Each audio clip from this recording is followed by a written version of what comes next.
going to send it to the cloud. So we're going to start with the poll. And we're going to launch the poll. We'll give this a few seconds. Can people see the poll? Yeah. What type of Austin-Healey do you own? And it's multiple choice. So if you own more than one, you should be able to click on multiples. Point of order. There's no listing for broken Austin-Healey. Hey, Rich. Hey, Rick. Hi, Pete. The Jensen Healey is in Austin-Healey. You're absolutely right, Rick. Rick, you sound like you spent time watching a delegates meeting this weekend. Oh, God. You know, that was the most grueling thing I've been in since, you know, I've been in a lot of meetings in Washington, D.C., and none of them had any compare to that. Well, by the way, Peter, you know, you said we'd be done in time for the Patriots game. Yeah. Could we extend it over so we don't have to watch the Patriots game? We certainly can. So we're gonna end the poll, and we're gonna share the results. And the winner is BJ8. 48% have BJ8s, 16% BJ7s. No BN7s those are currently on the call. John Wood's about to join us. So then BT7s are 16, 8 Sprites. And so that's just kind of give you a perspective. And this aligns with what we've seen. The BJ8s are far and away the most popular of all the Austin-Healeys. So we'll stop. Like to have you left out my 100S and my Nasty Boy were not concluded. Well, you didn't put down it. Well, someone put in other. Is that where you answered it? Other. That was not me, actually. I put BJ7. Okay. Okay. Okay. So and Dave Barubi's about to join. So we'll do one more. We'll do one more poll, just for the fun of it, before we get started. So here's the second poll. What is your favorite color, Healey? Primer. So is there anyone that cannot see the poll? Hopefully everyone can do that. We got 15 of 30 have answered so far. So what color primer? There's red primer, gray primer. You're right, Peter, Ted, there are. You omitted champagne beige. Well, that's why I have other there. Golden beige, you're right. Judd, we have golden beige. That's the other. So 27 of us have answered that. So we'll end the poll. So before we end the poll, or when we'll end the poll, what do people think is the favorite Healey color? Blue. Blue. Yeah. Green. British Racing Green. Blue. Well, no, blue beat out British Racing Green 12 to 8. Ugh. You're not happy with that. Sorry, Norm. No, I'm gonna have to paint your car now. Not a chance. Okay. Well, So is there a reason you did both instead of normal? Oh. and again, if you're not speaking, if you wouldn't mind putting your device on mute, that'll be great. So, so we do have several questions tonight. So why don't we get started, if you don't mind? So this Ted Cryer, he asked a question, and this is the first time in 3.5 years I think anyone has asked this question. And the question is, as it relates to fire extinguishers. And how many, I should have had this as a poll, Ted, shouldn't I? Yeah, I messed up. I apologize for that. But how many members carry one in their car? If so, what brand? And what's the best type to use these days? Yeah. Anyone on the call carries a fire extinguisher? I do. I carry one. Kitty. I have a Kitty. Just a portable one. So I heard a number of people say they do carry fire extinguishers. I carry two all the as time. well. Please. All the time. Okay. Now I know in Europe they're required by law. You must have a fire extinguisher in your car. And Is that for Healey? Is that for Healey's only, or all British Nope. cars, or? no, well, I know in Belgium, anytime you get in a rental car, they have a fire extinguisher attached to the seat right in front of the passenger seat with easy reach. The driver can grab it. And that's by law in Belgium. But Peter, What I have a- about fire how many sticks? people have had occasion to use their fire extinguisher in their Healy? Anybody? Yeah, right here. I have. Wow. What was what happened? The head gasket got put on wrong. And who was the mechanic? My dad. Oh. It's about 50 Okay. years ago. Yeah. Wow. And it caught and the car caught fire? Actually, it wasn't the head gasket. It was a valve cover gasket. And I got about 10 miles from home before it started smoking and flames, and fire extinguishers put it out right away. Okay, good. I'm familiar with 3 occasions, and one of them was a friend, wasn't a Healy, but he was sitting at a traffic light and the car suddenly burst into flames, and he left the choke on, and supposedly it overheated the muffler, and some of the insulation under the car caught. And then I watched a Porsche 911 burn at the toll booth in Poughkeepsie once. And my wife's niece had the valve cover leaking so bad that the engine caught on fire. So I just happened to be looking at the 3 fire extinguishers in my garage the other day and went and checked one of them, and it was empty. So just made me wonder what everybody does, and now I got to get a new one. And I don't know where they get them, because I went to Moss Motors where they have a nice chrome one, and that's got to be good for your car from Moss, but it's $219. Wow. Maybe that's the chroming, I don't know, but I started looking elsewhere, and usually they're between $35 to $75 on places, and usually a kitty also. Auto parts stores all have them. Yeah, everybody has them. Yeah. So So, where's so the best, I have one. best place to mount it? Yeah. Does anyone mount them, or do you just leave it in the boot? Hey, Pete, can you share my screen? Sure. Oh, well, Allow. yeah. I was gonna ask how many people carry them in the boot where you could have a fuel-oriented fire versus in the passenger compartment somewhere. Right. So here's Rick Neville's. Okay. I have mine above the transmission tunnel mounted handy. So in front of the shifter, Ted Stanton? Right. Yep. Okay. Yep. Okay. I carry mine behind the passenger seat. That's a good idea.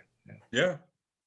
Yeah, I'm a Corvette owner too, and if you do a Corvette show without a fire extinguisher, you don't win the show. Really?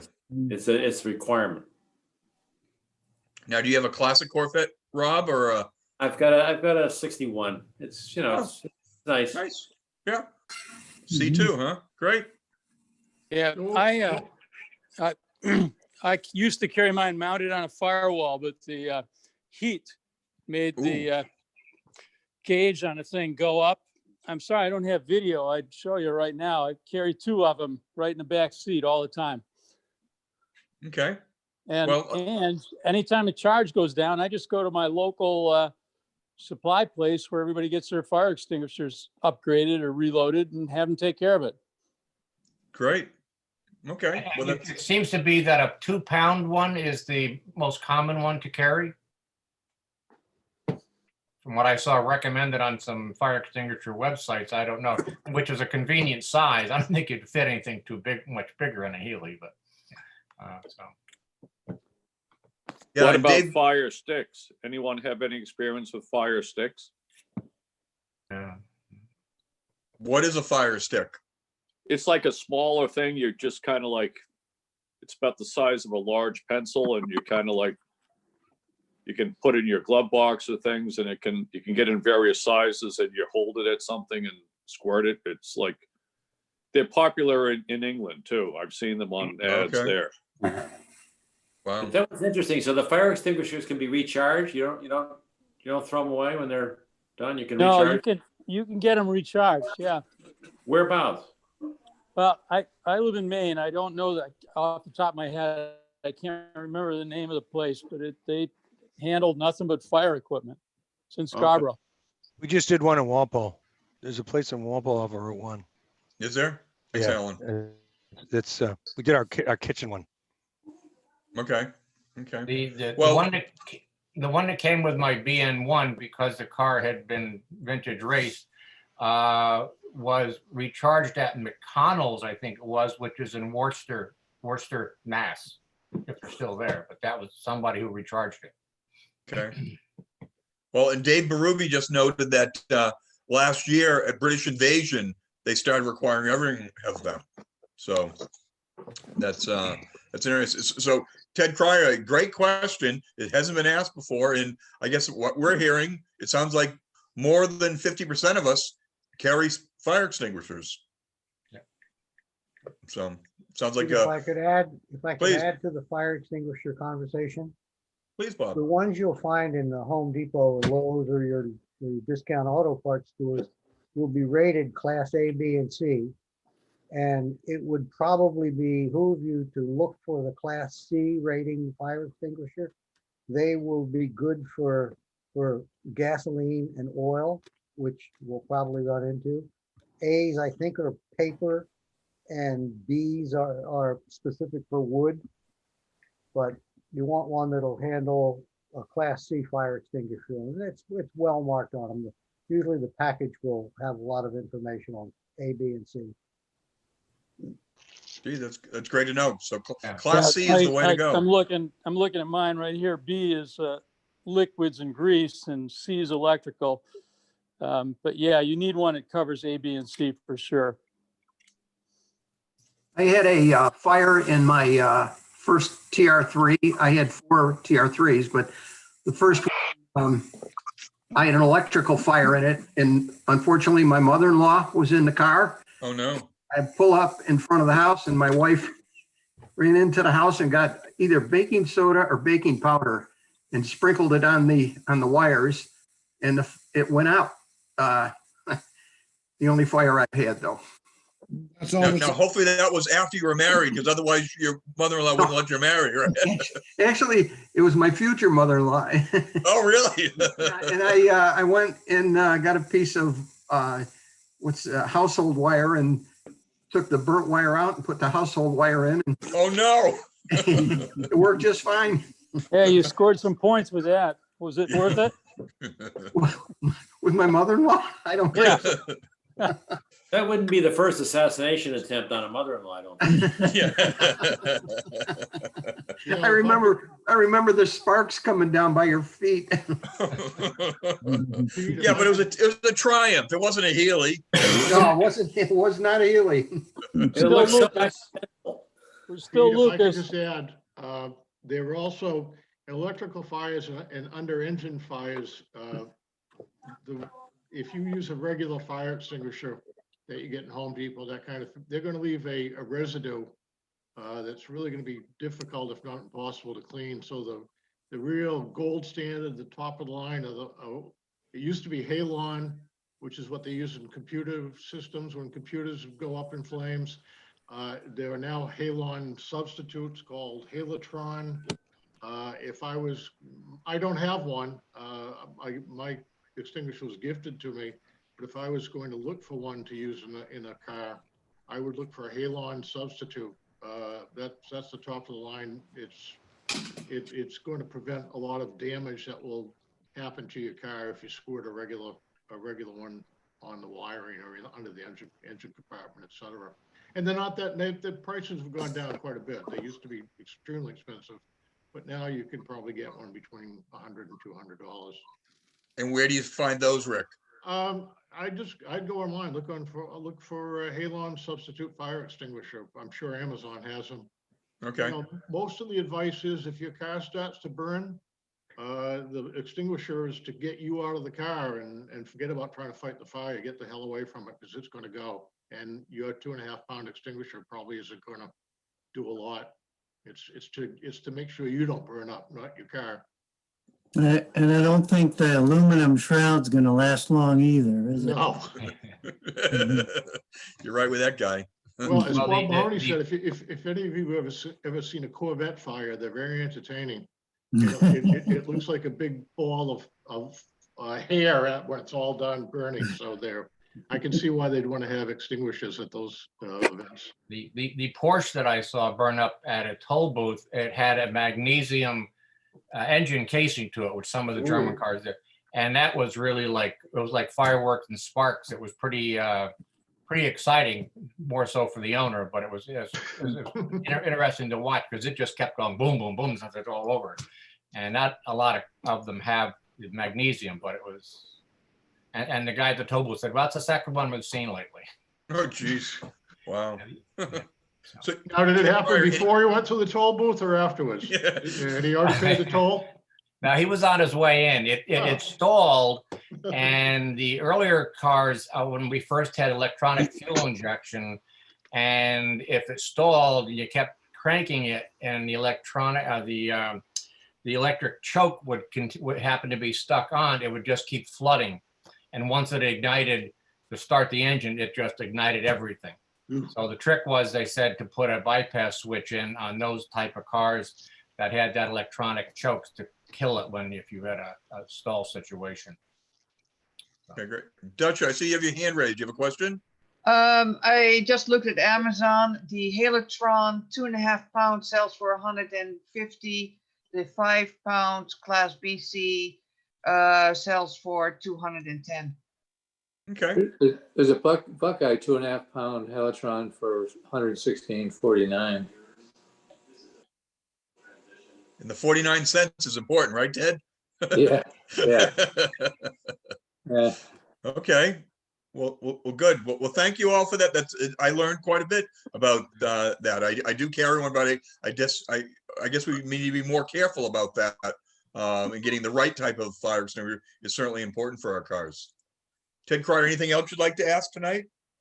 That's about it, Peter. Thank you, everybody. No, thank you. Yeah, it was great.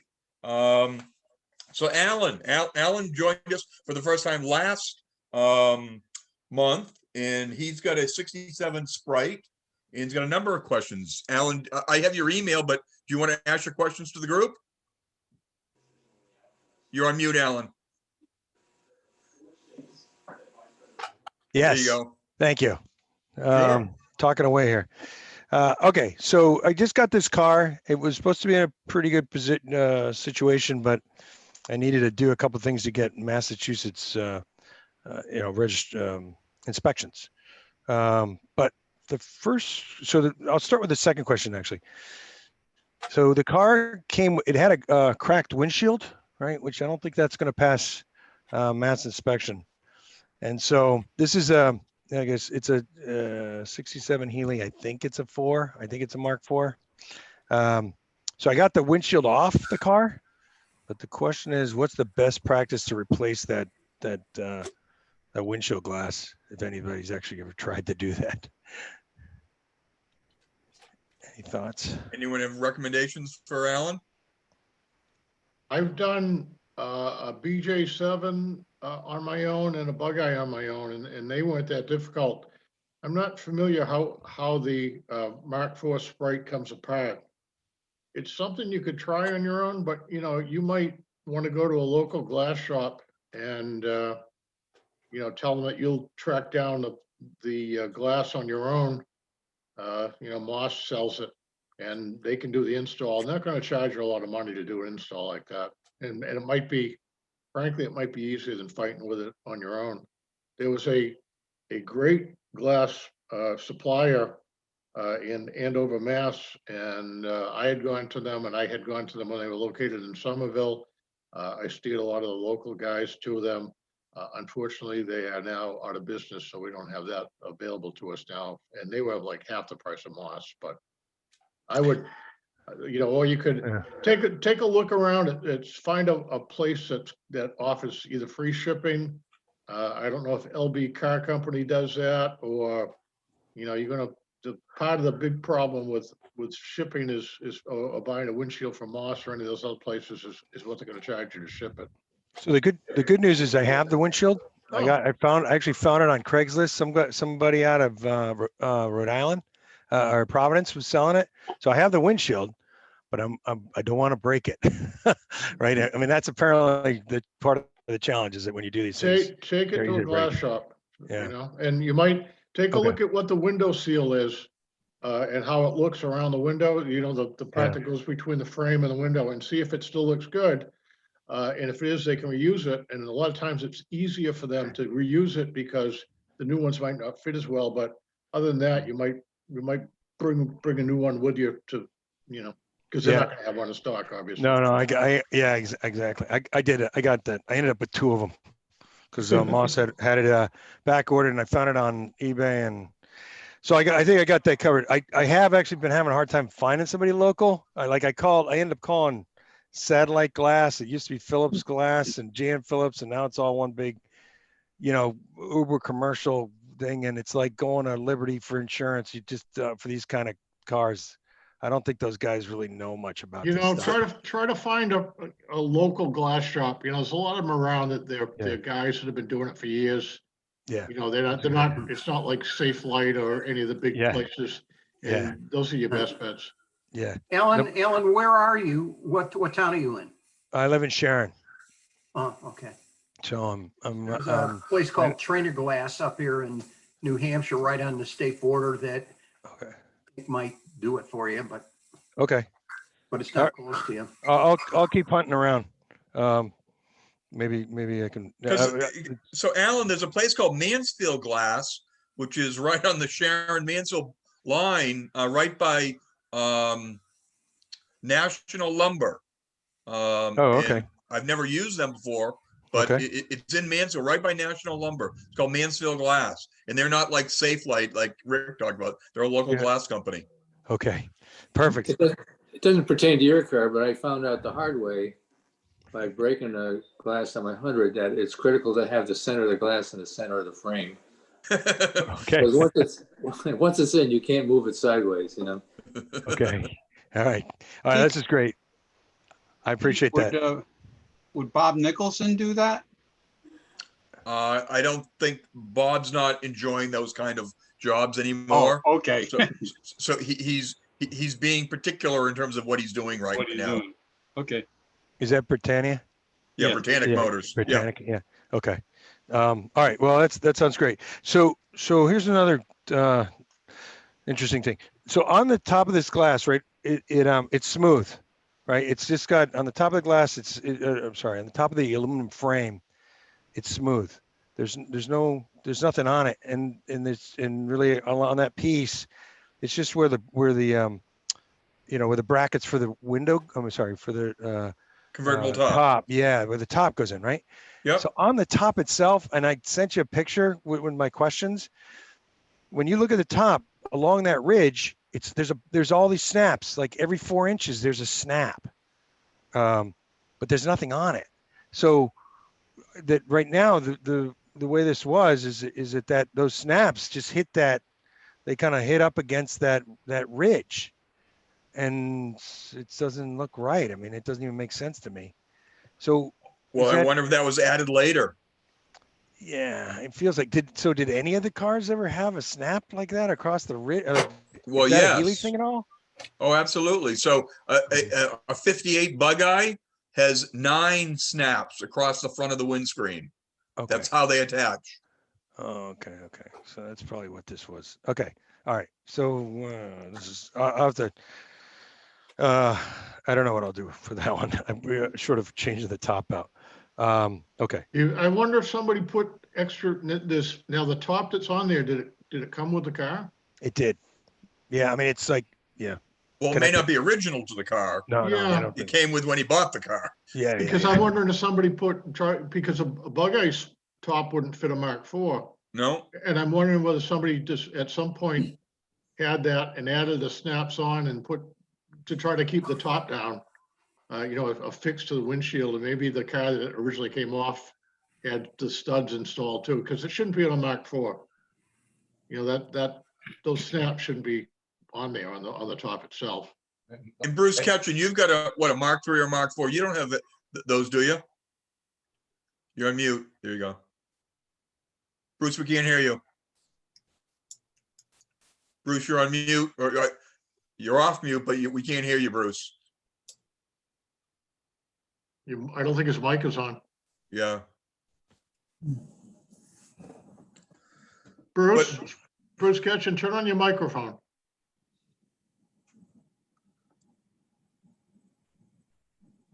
Maybe we'll come back to Bruce. And again, Alan, I know you know Bruce, so I do. He may be able to help you out. I'm very familiar with Bruce. Okay, so I did actually. So my next question was simple. Where do you find places that do the wire hub mounting and balancing? Wire for wheels. Your wire wheels, right? And obviously, just finding somebody. I think I ended up doing it. Since I wrote this, I found somebody in Walpole that at least was able to put a tube in the tire for me, and he tried to balance it. But I think you need to have an old Need style a cone. machine. Yeah, Bob Abbott can tell you about that. Need a special cone, right, Bob? There's a particular way you have to have the tire mounted on the tire balancer. And unless you have the right adapter, you're not going to get a good balance out of it because it won't keep the wheel centered the way it needs to be. There's a guy up in Worcester. What is it? We've mentioned him a number of times. Is it just Worcester wire wheel or Auburn wire wheel? He's in It's Auburn. Auburn, isn't it? Auburn. All right. So Yeah, I think it's New England wire wheel in Auburn. okay. He Thanks, Jim. He can do it. I have an adapter for my balancer to do wire wheels, so we could do it up at my shop. But if he just sticks it on with a typical cone, it's not going to hold the wheel in the right plane, and it won't balance. You're wasting your time without the right cones. Okay. Hendricks. Please. I had the fellow in Worcester quote straighten and balance a wheel for me, and I think he's semi-retired, and I thought he was a bit, and I say a bit advisedly, on the expensive side. So, How expensive was it? yeah, how much was it, Judd? Yeah, I want to say $300 and some. For the set of 4? No, just for one. Whoa. Whoa. It might be cheaper to buy a new one. Okay. Bob Abbott just opened up and heard ka-ching on that. But Judd, he must have trued the wheel for that kind of money. No, he did. And I'm sorry. Yes, he did true the wheel also. Yeah. Okay. That's an arduous process. Especially if the wheel was way out. That guy also specialized in high-end stuff too. He was, I think he was doing high-end show cars and Bugattis Right. and stuff like that. So he was used to people that had $1,000 bills to peel off out of their wallet. Yeah, no, he was extremely knowledgeable, and gave me a great education on wheels, most of which I've forgotten. And I'm just looking at my checkbook, it's $356.25. Woo. Can you guys see I'm sharing my screen? So Yeah. thank you, Jim. Peter, can you Please? hear me? Yeah, Yes. it's John Wood here. Hey, I spoke to this guy in Auburn about 2 months ago, and he was very clear with me that he does not true wire wheels. Perhaps he used to in the past, but he said he does not do that. Okay. I ended up, I was traveling to Pennsylvania. I ended up taking my set of wheels to Ken Beck at K&T. He balanced, he trued the tires. So he's got the setup. Shaved them. He shaved them. So they're perfectly round, and then he balanced them. And I was pretty happy with the price of that. I think it was close to $60 per wheel. Yeah, that's K&T, and he's in Pennsylvania. It's Ken Beck. He is a club member of ours. He's done mine on my BJ8, and it eliminated my scuttle shake. It was great. Yep, I was very happy with it. Yeah, Ken's a real good guy. Peter, can I ask a wire wheel question? Sure, Bob. So my Sprite came with the what do they call them? The mag lights. Mini lights. Mini lights. Yeah.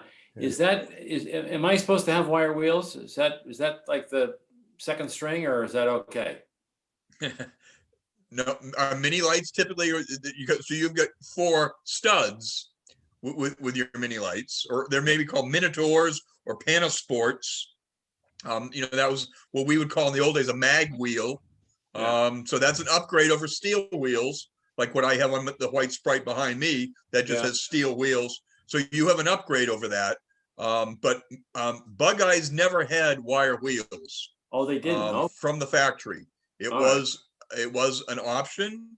In the race cars, the Sebring race cars had wire wheels, but original Bug Eyes never had wire wheels. So the mag light is correct. Well, it's not what was original. Like, again, what's behind myself, that's what's original. Okay. You would have had the steel wheels with hubcaps is what it originally had. The mini lights or Minotaurs or Panasports were a upgrade that was an aftermarket. It was not a Healy wheel. Okay. Got it. Thank you. Yep, you're welcome. Alan, anything else? Yeah, well, I got a couple. So we were talking about the tops. Since it sounds like I may have to get a new top, any recommendations on places to get, I guess I'm going to call it a custom convertible top made and fitted? Well, it doesn't necessarily need to be custom. I mean, you can buy the convertible top and then have it fitted. I would recommend locally is Mark's Upholstery, Auto Upholstery. He's in Foxborough, just about a mile south of the stadium. He's on 140. He just did my seats in my Bug Eye. He put my convertible top on my BJ8. He's done a number of jobs. He did, a car that we helped restore for Manny Kennard. He did the interior on his car. So Mark does great work. Okay. Sounds great. I appreciate that. All right. So here's the hard question of the night.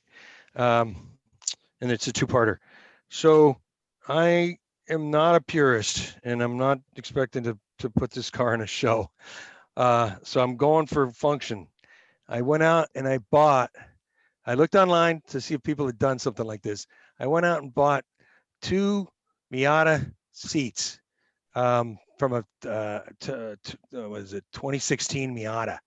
That new, wow. Yeah. So, and they got Bose speakers in the headphones, right behind you. They got heated seats. And it's got an airbag, but I don't know how I'm gonna get an airbag to work. But here's the question. So that obviously it's a project. I was just wondering if anybody on this call had ever done anything like that before. Like, I think Miata seats, they used to do X19 seats. Anything that would fit. I've seen, or even older Miata seats. Yeah. I was just wondering. I would go on, it's funny, I just saw this yesterday. I don't think they fit in the Bug Eye, but they will fit in the Mark IV. And if you just go into Google and Google Austin-Healey Sprite and Miata seats, you're going to come up with a couple of people that have done it before, including putting the headphone speakers in there so you can blast away with your 4-watt radio as you drive over the road. But it's doable. Yeah. Okay. And I've done a lot of that investigation before I bought them, because they weren't cheap to buy them, and so I was trying to, and now here's the challenge, because I went with a newer set of seats. The headrest looks like it's going to be higher than the roll bar that's there. Right. So this car came with I don't know if it's an aftermarket roll bar, but it's got a roll bar in it. They're all aftermarket roll bars. They never produced any Healy with a roll bar. Okay. So here's the second part of the question. If that in fact is the case, because now I got to figure out how to put a 3-point belt system in too, right? But if that's the case and it's higher than that roll bar, would anybody recommend a place I can go to if I have to make a custom roll bar? I like the idea of a roll bar, but I was just wondering if there are people that fabricate roll bars in case I need to kind of rework around that. around Have you that seat Googled that? configuration. And then it's, again, I no haven't one's done ever that asked either. that question before on this Okay. forum. So sorry to be such a heretic. So I appreciate that. I was just wondering if that I mean, works. there are places, you know, you want to look into a race fabrication shop, they'll do it, but it's not going to be cheap. And then there's a couple of problems you're going to have is trying to keep a roll bar that's going to fit under the top that you put on there. Right. As soon as you start extending the size of the roll bar, then your top's not going to fit anymore. Yeah. The other problem with the roll bar on the street is unless you have something like Miata seats that have a head restraint behind you, if you get rear-ended, your head is going to smack into the roll bar. So that they can sometimes do more harm to the back of your head than help you. Frankly, I'd take out the roll bar and forget about it. Okay. Well, that's a possibility. That's about possibility. That's actually the exact reason why I bought the seats. I didn't really love the fact there was nothing behind my head. Yeah. You know, with it. So that's why I started looking at. I guess these cars headrests were an option.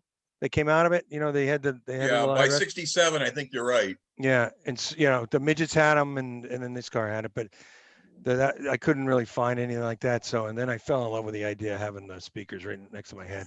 Now, is your car still positive ground or is it negative ground? Yeah, it's negative. Yeah. Okay, and you got an alternator? I think so. I don't know. Okay. Well, because if you have a generator, it'll be positive ground. Yeah, most likely. Yeah, they had done a conversion. I mean, they had done a restoration on this car. You know, it wasn't you know, Barrett quality, but it's, you know, it had all the pieces in it. It has a 1275 engine. It's got the side draft Weber carburetors. I think it's got an oil cooler in it because Bruce and I were looking at it, and it looked like it might have an oil cooler. Well, so yeah, they did quite of them they did. You know, so they seemed like they did a nice job on it. But once I had to start taking it apart to put the windshield on, I sent the tack and the speedometer to Messenger, and they rebuilt them for me. And so now I figured, well, I got everything apart. It's time to wire it up, you know, so I don't have to do this twice. So that's the goal. This car's getting a lot of attention, Alan. It is, and I have not driven it yet. I drove it from the barn to my garage, so it showed up on a truck, and I haven't got a chance to drive it. But this spring, I'll be over at your house, Pete. Now,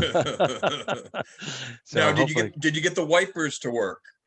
I did take it I took it to the place in Pawtucket that somebody mentioned last time.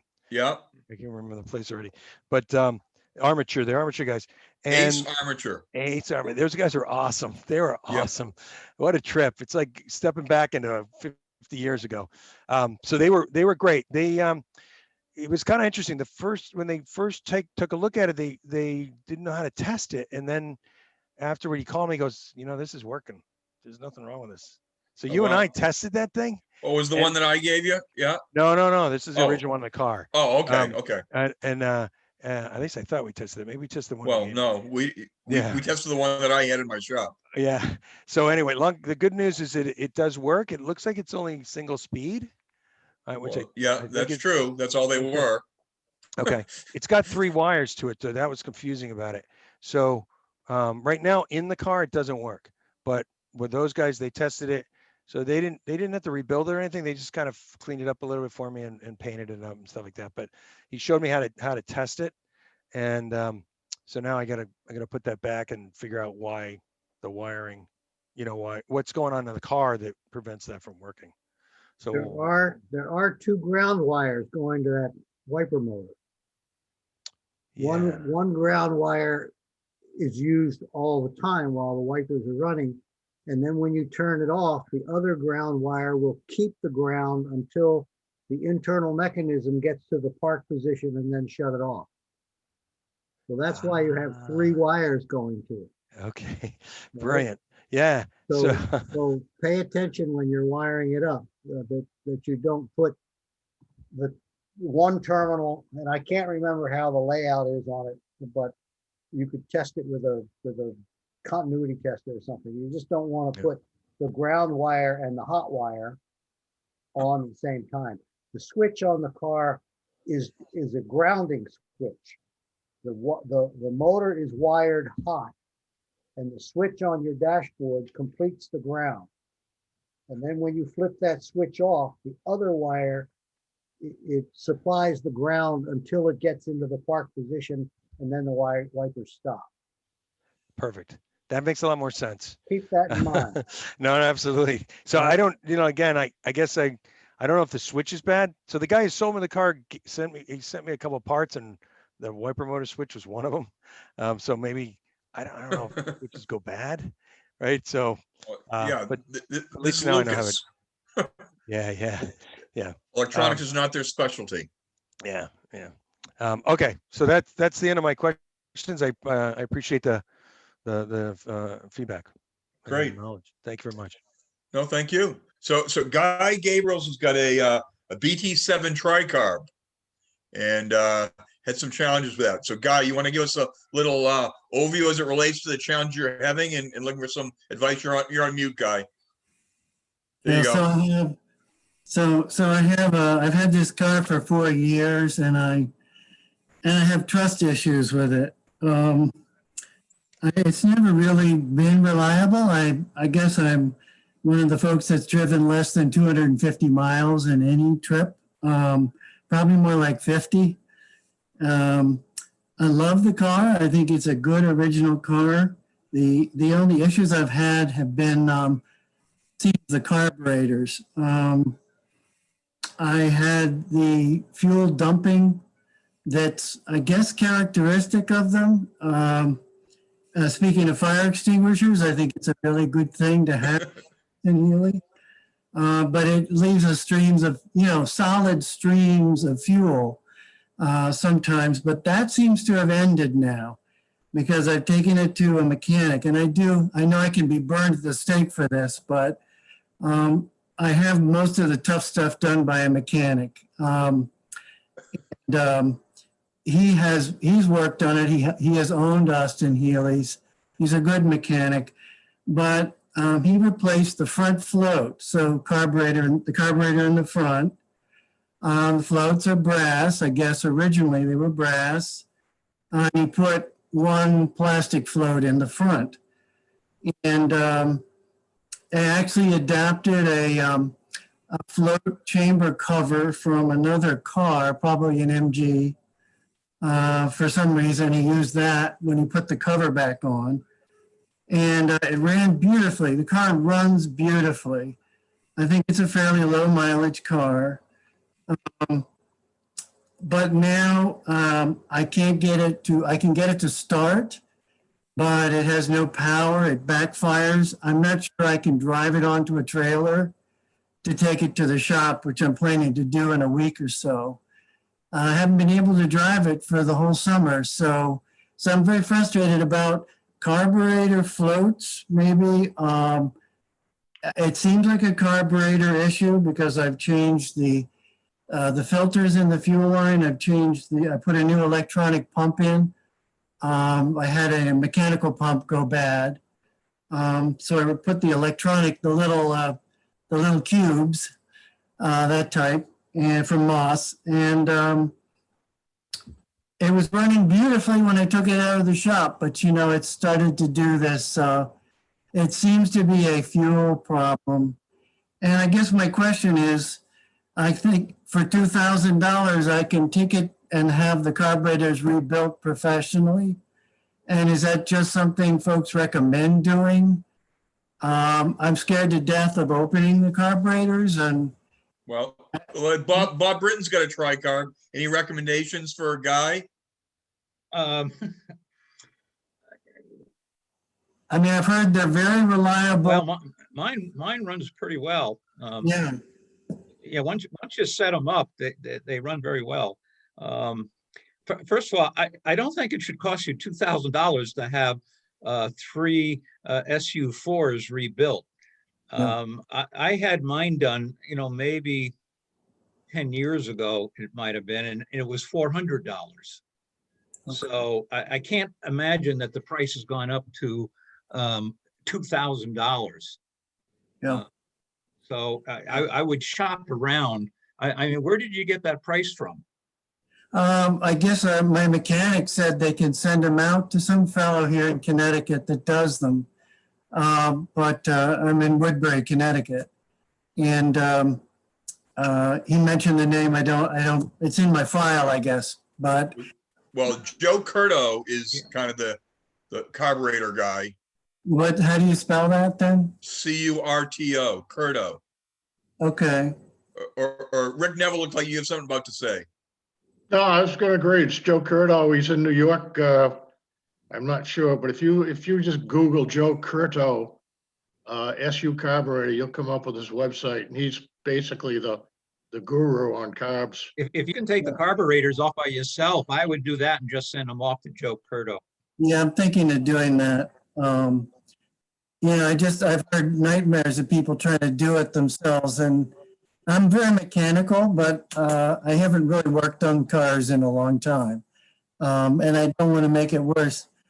As I say, the car runs beautifully when it runs.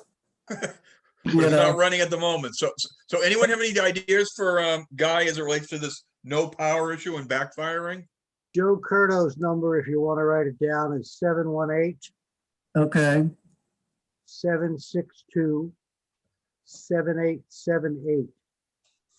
Okay. He's in College Point, New York. Okay. And he would be the guy to send him to.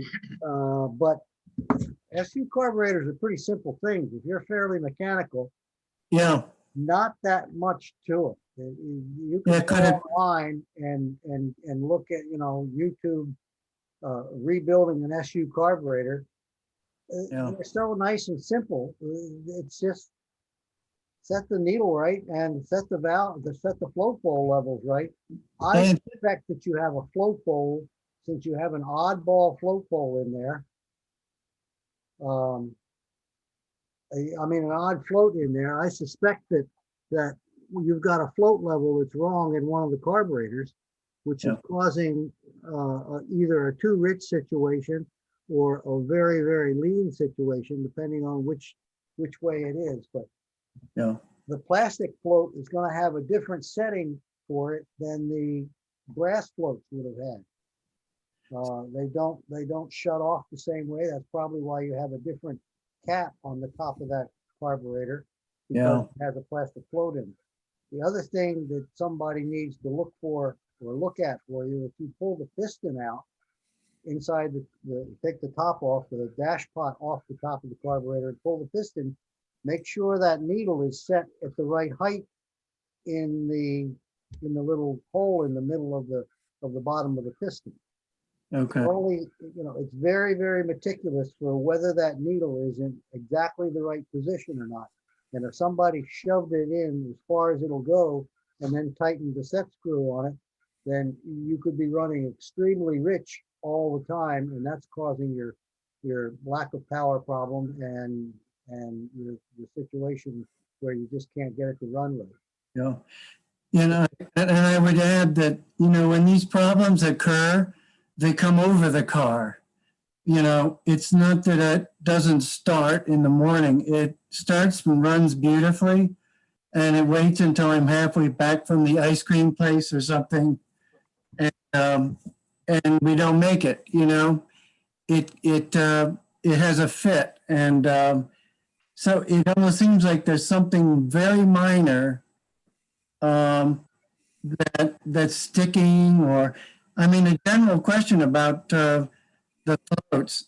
The original floats are brass, kind of keg, looks like an old beer keg, I guess.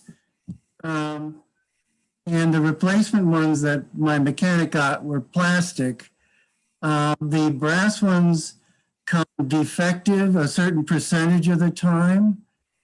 And this was the second set that my mechanic put in for the brass ones. I don't know if anybody's had trouble with this before. Is that just a problem with SU carburetors, or is it not generally a problem? I would say it's generally not a problem with new brass carburetors, but the SU did go to plastic carburetors later in the production. I think all bug eyes would have had brass floats in there. Yeah. Today, when you're buying new stuff, it's all coming from China. or the Far East somewhere, and Yeah. the quality can be circumspect. It's easy enough to see whether you've got a leaking float before you stick it in. Just stick a cup of water in the microwave and get it hot. Yep. Dunk the float in there and hold it down. If it's bubbling, then you got a hole in it. Yep. Yeah. If it's not bubbling, then it should be good. Yeah, and they seem to be floating on the fuel when you open it up. There's fuel in the bottom, and they did sink. One of them sank. I think the front one which was replaced with plastic. But okay. No disrespect to your mechanic, but how familiar is he with Healy's and SU carburetors, or is he just a good all-around mechanic? Well, he's not a Healy specialist, although he did own one, and he's regarded as the guru for unusual cars that come into the shop. So British cars are frequent visitors there. In fact, there were two PJ8s there when mine was there. So they do quite a bit of work on those cars. I would call him actually a very good mechanic overall. And as I say, he's owned British cars. He was a big fan, but Yeah, so Guy, I'm now posting it. Can you see my screen? So Yeah. here's so British Superior, Joe Curto's, he's the guru. You're right, you are very mechanical. I would pull the carburetors and send them to Joe, have him rebuild them for you. yeah. I mean, obviously, you've gone down this path with your existing mechanic a number of times, and he hasn't solved the problems. Yeah. Personally, I'd go a different direction. Yeah, okay, well, I'll give him a call. Thanks, you guys. Yeah, I mean, then you get all three carburetors on the same base. Everything would be balanced and, not who's worked on it here, who's worked on it here, a little bit different. You get one Right. guy who's the guy and gets them all done correctly. That might be a good starting point for you. I agree with Peter. Gotcha. I think he's pretty backed up with work too, so if you want to drive it in the spring, you probably want to contact him pretty quickly. Yeah. I'm sorry here, Mariano. I like driving. I'm not a mechanic, but I just came to Joe Curto. I echo every comment there. It's a guru. He's on the phone, ask a few pictures. On top of the Heelys, I have a Volvo PE 1800S that I drove back from Colorado. And in 2 minutes on the phone with a few pictures, he said, Mariano, you have the wrong needle. He sent the needle right away. It's an amazing guy. I had a great experience with him. So call him directly, few pictures before, and then he will solve it. Okay. Well, thank you. That's even great, Mariano. Appreciate that advice. Hadn't heard that. That's good. Yeah, well, this was a Volvo that I used to drive in Colorado, so it had the needles for a different mix. Yeah, And then I never thought about that because I bought it there, and then said, no, Mariano, you have the different, you need to see the letters in the needle. And then I opened the carburetor, I sent the picture on the needle, say you have the wrong needles, are not the C levels, so you need to change them. Ask the direction, credit card, charge me, and the day after I had the needles at home. So the guy is really, really, very good. He's, as I think Judd said, he's very busy. So he was on the phone with 3 people at the same time. Wow. Cool. That's great. Are there other questions that people have tonight? Yeah, I have a question. I want to know, a couple of months ago, I brought up a problem I'm having with my transmission, and I've kind of come to the conclusion, since it's an original transmission and it has well over 100,000 miles on it, that I'm probably going to have it rebuilt. Has anyone had experience with John at Quantum Mechanics? I mean, he seems to be the only guy around that does it. Yeah, John Esposito. Yeah. I mean, have people had their transmissions rebuilt by him? I had mine rebuilt by him. He did very well. And he offered me money for some spare parts that I had. But I did talk to, I'm trying to remember who thought that he didn't get the same I think it was his overdrive. He didn't get the same overdrive back. He thought maybe it was a different overdrive. But other Yeah, than I'd that, heard the same thing. Lou Gillette felt he sent his transmission to him, and he doesn't get back the same transmission. Now, so what he recommended was etching, make some note, markings on your gearbox, Bob, so you know yours. Again, this is, I heard from Lou Gillette, this happened maybe 5 or 10 years or 15 years ago. So that's the only thing I've ever heard. Yeah. I've never used them, but I used them on an overdrive, and it was just fine. And then I also had an overdrive and a gearbox built by Healey surgeons, and I had a pretty bad experience with them. with Healey Surprised surgeons me or, based on their reputation, but it was Yeah, not a good experience. Bruce is retired now. He's not working anymore on Healy's. so, Bob, have so, anyone a recommendation for so place to Quantrum's the rebuild only one transmissions? around then. Right. Bob Abbott, any recommendations you have? No, I joke, he's about the only one. Yeah, that's what I was Esposito afraid of. is about it. The guy up in New Hampshire passed away. So the only one we have that's doing transmissions all the time is John Esposito. better do it quick because he's no spring chicken. No, I mean, he's not. But a couple of years ago, a friend of mine has a 1954 Triumph TR2. All originals had it for 30, 40 years. And I went with him over to John Esposito's, and John put it there on the bench and started taking it apart. And you could see how he could show you where things were worn or not worn, got into the overdrive, how things would work or not work, made perfect sense. The other thing is he's got the parts, even if some of them he's While even you were haven't waiting, reproduced. And the price was reasonable. I think it was like $1,100. I think he even came in under his estimate by $100. And I was very impressed to see what he could do. Nice guy. So yeah, that's where I'd go. he told me over the phone that he said the worst case would be 3,500, but and that basically was replacing everything. But it could be, under $1,000 if it's only like a couple bearings or something. But yeah, so he kind of. I mean, he told him when he opened it up, he told gave him me what a gears long would range, need to be but replaced. I like the idea not that- replaced. And it came out reasonable. Yeah. So, and hopefully you'll be that Yeah, lucky. okay. So Bob Britton, have you thought about a 5-speed? I have, but who has a 5-speed here? Anybody? I do. Well, you don't count. Well, actually, I actually also have a Toyota 5-speed that I had in the car before I put the V8 in it. Yeah. You No, need a I've got a 5-speed. Smitty's 5-speed. He's got a Smitty's 5-speed, Bob Britton. Yeah. I mean, I don't know what the pros are. I don't know what the pros or cons of going to a 5-speed is. I'm happy with the, since I put the 3.5 rear end in, I'm very happy with the cruising speed.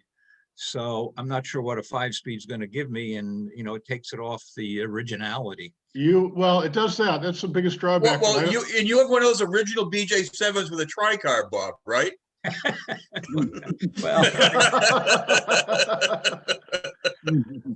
I will tell you that didn't you nobody know has that ever- was a factory option? That was a factory. Nobody that's ever put a Toyota transmission in their car has complained about it. They've Right. always been very happy. It's a great transmission. Unfortunately, they're all getting up in years themselves, and they're going to need a rebuild. When Smitty first started, there were plenty of in the junkyard that had 50, 60,000 miles on it. And they were 200,000 mile transmission. Now that's going to be harder to find one that doesn't need a rebuild, but it's a nice transmission, and you don't have to worry about overdrive problems. And a lot of people put in with the 354 rear end, they put in a Smitty's 5-speed, and they were thrilled with it. They said it was great. So Yeah, Bob Britton, you remember Ted Goodman? Yes, I know. He put one in. Yeah, he loves it. It was his wife's father's original car. He's going to be a BJ7 as well. And he swears by that 5-speed. You know, Pete Delaney, you know, he bought Smitty's business, and so now it's called Healy 5-speed. He's down in North Carolina, so he's doing them now. Yeah. But just an option. I mean, it's. But you still have to source the Toyota transmission, right? Yeah. Yeah.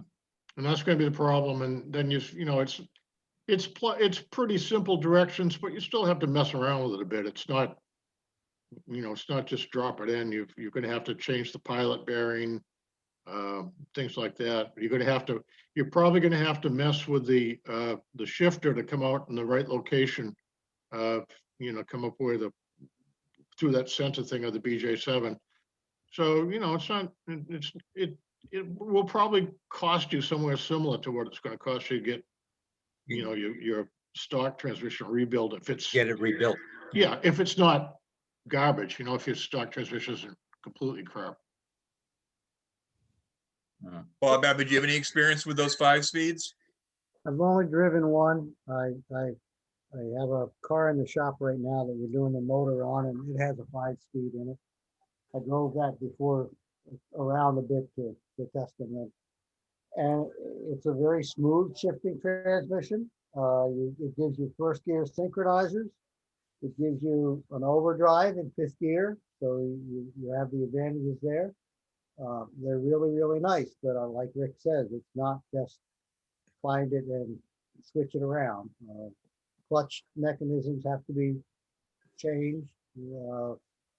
The only problem we've had run into with them is that because the bell housing is a little bit wider, the clutch can get jammed up on it.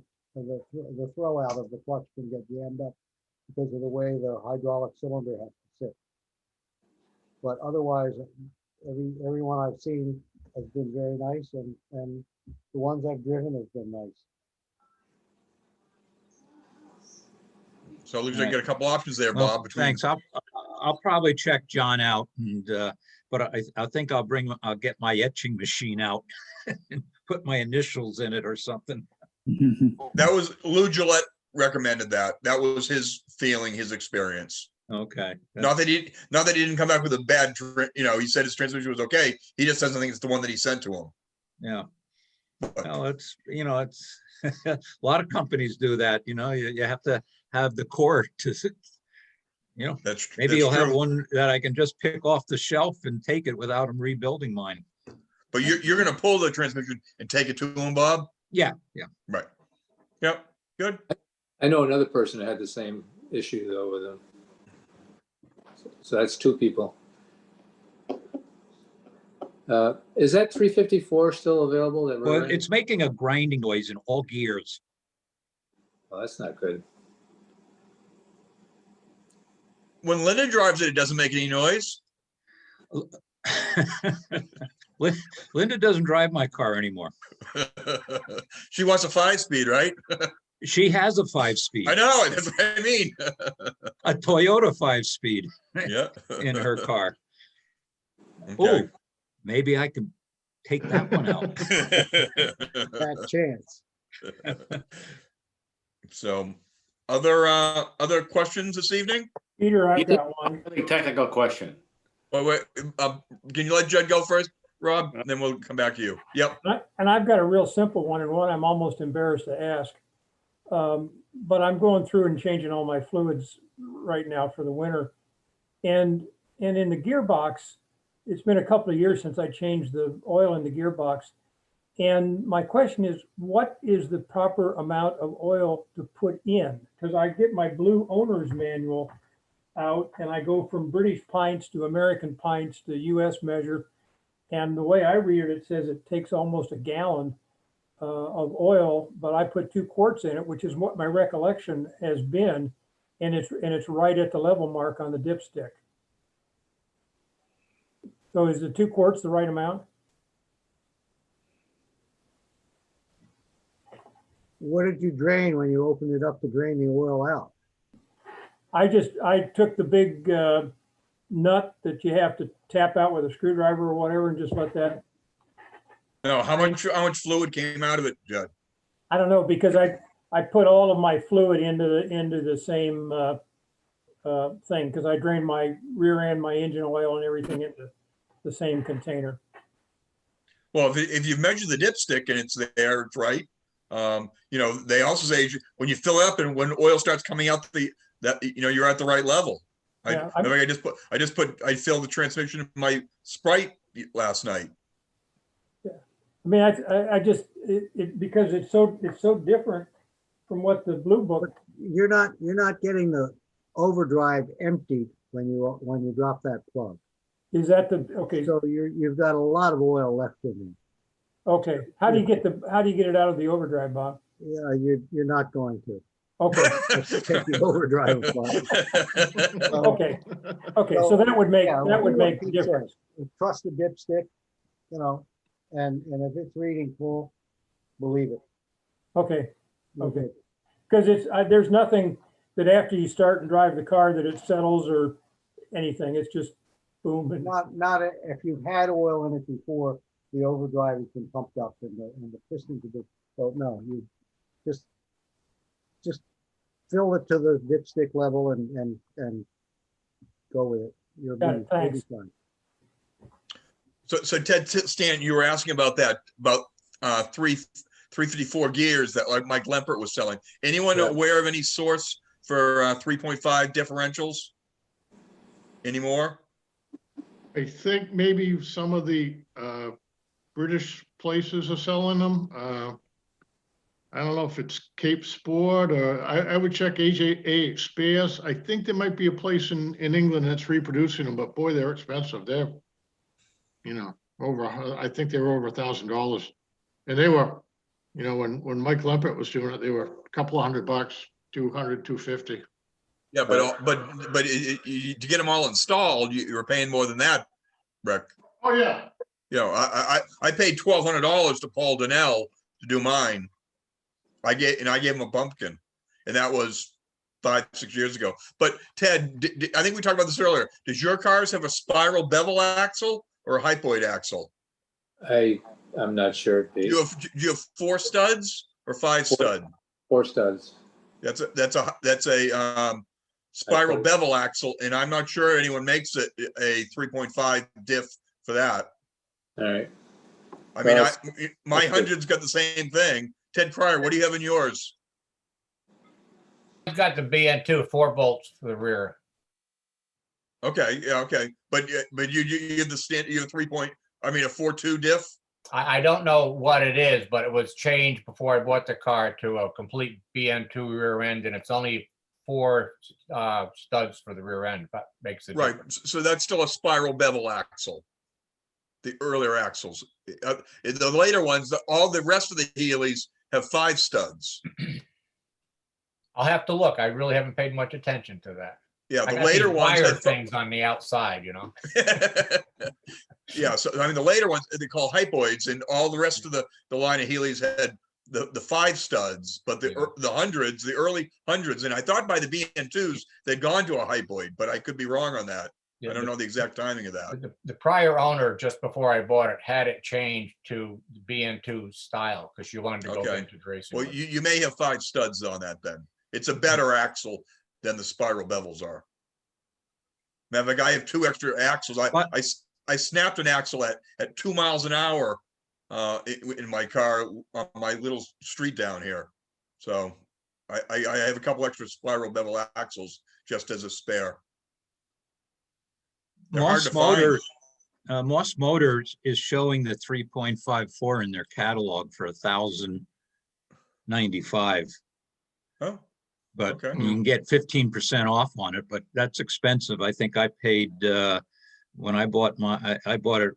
I think it was Lambert's son that was selling them. He did for a while, and it was like I bet $400 to $500. I bet they're getting them from AH Spares, and you'd find them for probably 40% left. I'm looking at buy them direct. I'm looking at the AH Spares website right now. 3.5 gear set is $585 US. Dollars or pounds? $585 US. That's good.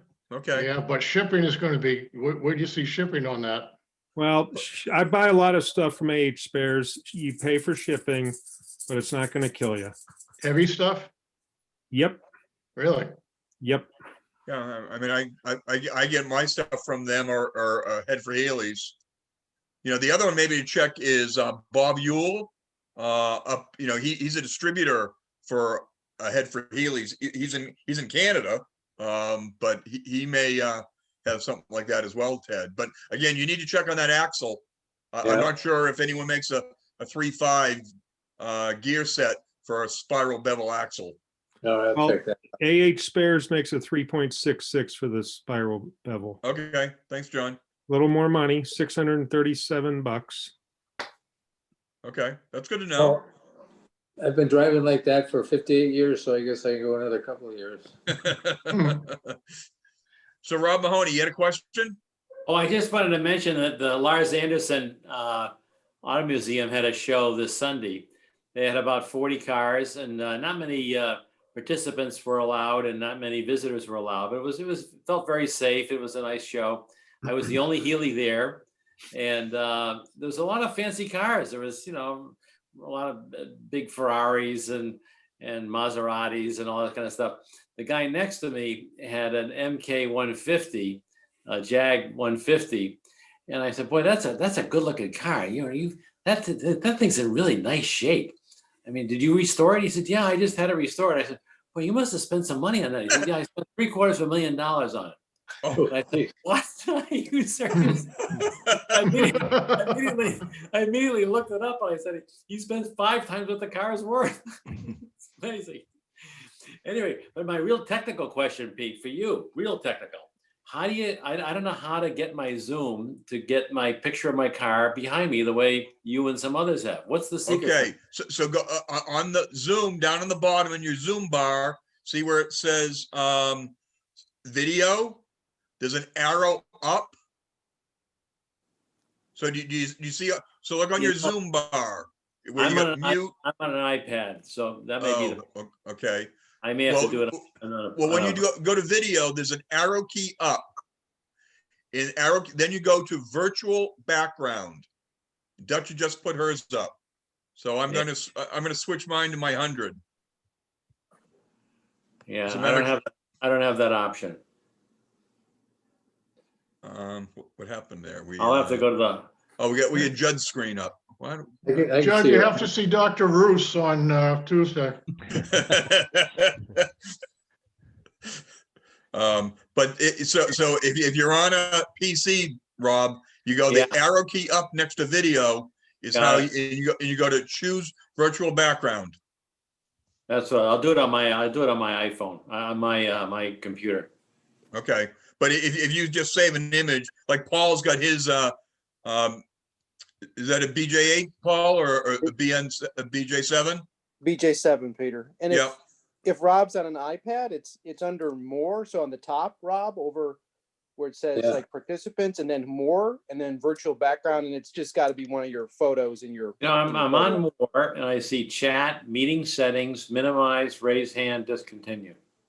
Maybe you need to update your Zoom app. Yeah, maybe I got the old version. Okay. I'll figure. I got a 27-year-old daughter. She'll take care of it. Thank you. You're welcome. Other questions this evening? Pete, can I have a few minutes? Absolutely. Pete mentioned at the beginning of the meeting the Austin-Healey Club of America delegates meeting, and I sat in for the first time this year. It was done over Zoom. And our representatives were Peter and Steve Bell, who is our delegate. Peter is there as the national secretary this year, right? Yeah, well, then I've just been, I guess I've been promoted. I'm vice president of promotion now. Okay. And then Bev Sealand, who is our treasurer. And that meeting went for how many hours on Saturday? We went 10 to 5 on Saturday and 11 to 1 on Sunday. So, you know, the people that are representing our club at these meetings are really putting in a lot of time on our behalf. A lot of interesting things came out of it, and Steve Bell came up with some typewritten summaries that we'll share, and I came up with some information as well. So just to tell you all that the people that do represent our club nationally did really a hell of a job.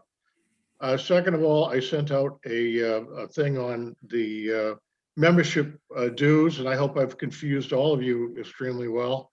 But the bottom line is the best way to pay your dues is pay it through our AHCNE treasurer, Linda Hakala. You can either send a check to her for $60 at her address, or you can pay by PayPal. The address is on the email I sent out. Just be careful when you enter that PayPal address, the email address that I sent out. There's a period at the end of the email address. That period is to end the sentence. It's not part of the address for PayPal. And if you just copy and paste it, if you keep the period in the end, you're going to find that it won't bring you to the right address. So leave the period off the end.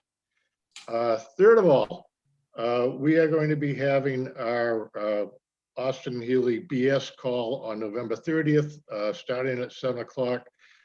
This month, I have a local representative from Haggerty Insurance who will answer all our insurance company questions, our classic insurance company questions.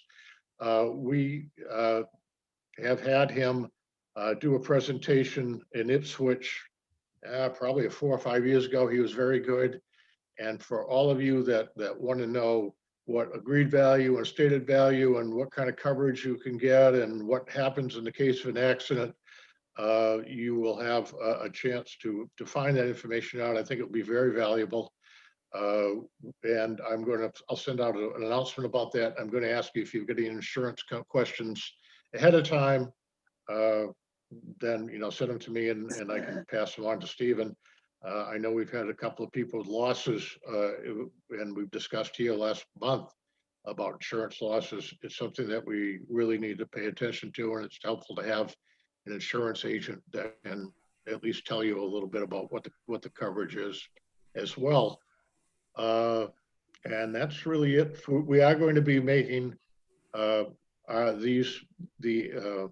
technical conference call online available, as well as the BS session. You guys missed a good one last month with David Townsend, who offered a substantial discount to anybody who had the coupon code. And I noticed that Peter jumped on it immediately and got 2 of David's prints for his bug eyes. So it was a good event, and we continue to hope to have some enjoyment out of the BS sessions while we fight the COVID. I got one for my BN1, and it's supposed to arrive in the mail Wednesday, and can't wait. Nice experience dealing with them. Very nice discount.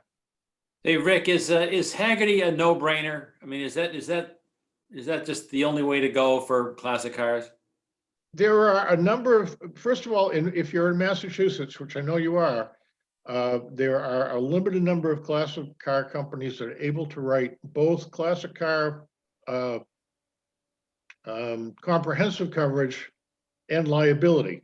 For a number of years, there were no classic car companies that could write both.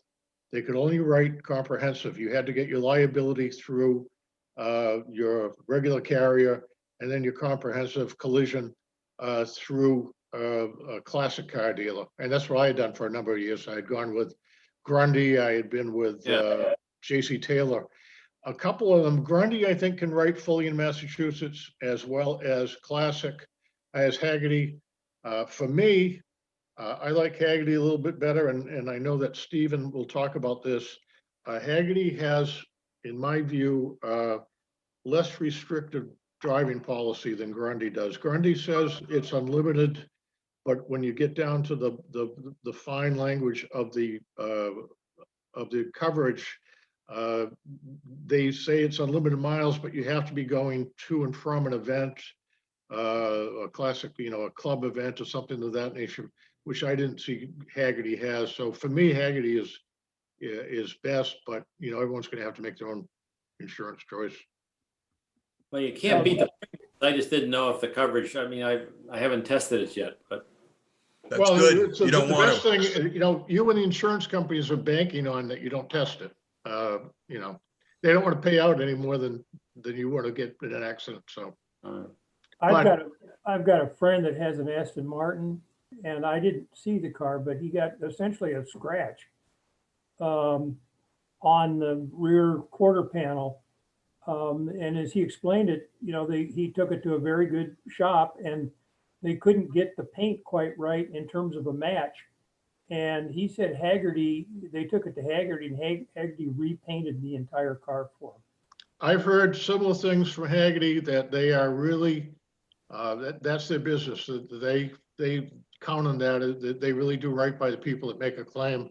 I think I said the last time I just had a windshield that had to be replaced, and they said, how much is it going to cost? And I said, I don't know, I'm just going to buy a new one and do it myself. And they said, well, how long do you think it's going to take you? And I said, I don't know, 3 or 4 hours. And they said, well, we'll give you another $300 to do it yourself on top of what the windshield cost. So, I found that everyone I've talked to that's dealt with Haggerty, it's been very pleased with when they've had a loss. Haggerty has stood up for it. So, you might find other people do as well, but it's individual experiences, and that's what you want to hear. And all you need, and I think Haggerty banks on it. You don't need to have one person that says I was insured by Haggerty and I paid this money to get my Aston Martin repaired, and they took it to Joe's Body Shop, who, instead of Aston Martin Sage Green, they used something from a '68 Chrysler on the back, and so they rely on their reputation. But we can talk about that, and this again, why I'd urge you to call in at the end of the month, and we'll talk insurance. Very exciting topic. We'll read our policies out loud to each other.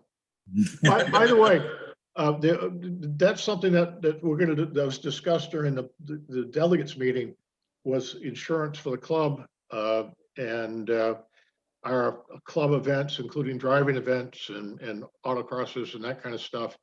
And we have some new coverage, which I'm not going to go into tonight. But if there is anybody on the call who is an insurance agent or is familiar with insurance that would like to take a look at the policy and would volunteer to do that for the club and boil it down so that us mere mortals can understand it, or if you know somebody like that, please let me know, and I'm going to delegate that responsibility to them. And look at all the volunteers. All right, well, we can watch Cam Newton try to do something, which is probably better than watching Tom Brady yesterday. Yeah, that's right. What a stinker. Worst game ever last night. Oh, that was awful. Yep. So, well, thank you all. So our next technical call will be on Monday, December 14th. We will send out a meeting notice on this. And again, this recording, as Rick talked about, we'll have on the members only section on the website. Just a reminder, our passwords, we all have the same password, HEALEY, all under or lowercase, is the password to the members only section. So it should be nice and easy. We should all remember that. But we will have this recording up there. Anyone else have anything you'd like to say in closing? Peter, I still haven't heard from Craney, nor do I expect to. Okay. Thanks, Ted. Sorry. No, sorry about it. I mean, remember we've been trading email back and forth. They just announced that the International Healey meet in Europe has been postponed from 2022 to 2023.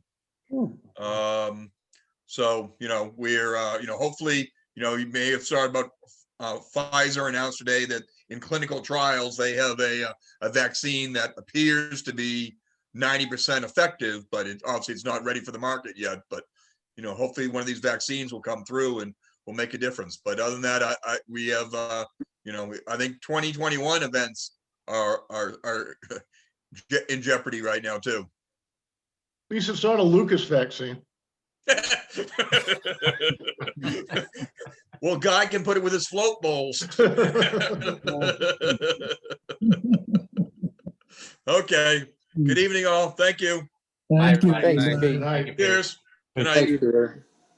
Thank you. Thank you, Peter. You're Bye, welcome. Pete. Bye-bye. Night. Good night, Pete. Good night.